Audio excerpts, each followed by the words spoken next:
নির্বাচনী ব্যবস্থাকে নতুন করে ঢেলে সাজাতে নির্বাচন কমিশনকে পরামর্শ দিল টিআইবি।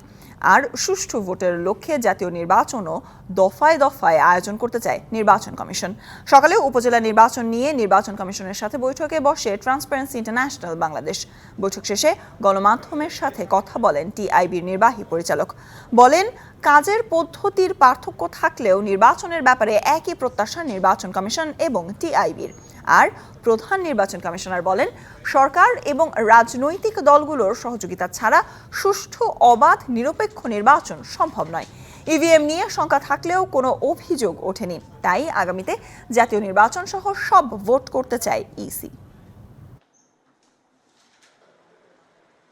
নির্বাচনী ব্যবস্থা যেটি আছে সেটি আমাদের 53 বছর স্বাধীনতার পর আমরা সুপারিশ করেছি এটাকে পরিবর্তনের বা নতুন করে ঢেলে সাজানোর দরকার। প্রপোর্শনাল রিপ্রেজেন্টেশন ব্যবস্থা, যেটা অনুপাত ভিত্তিক প্রতিনিধিত্ব, সেটি সম্পর্কে তারাও আমাদেরকে একমত হয়েছেন। ইনফ্যাক্ট তারা আমাদেরকে পরামর্শ দিয়েছেন এই বিষয়ে আরও চাহিদাটা সৃষ্টি করা দরকার। আমাদের আইনে কিন্তু সীমাবদ্ধতা আছে।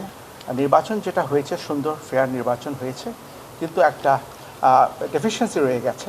নির্বাচনটা নিয়ে যে প্রশ্নটা ওনারা মনে করেন যে ইনক্লুসিভ হয়নি, সমস্যা সেটা হচ্ছে অনেকটাই রাজনৈতিক সমস্যাগুলোর নিরসন না হলে নির্বাচন ব্যবস্থাটা আরও স্টেবল হবে না।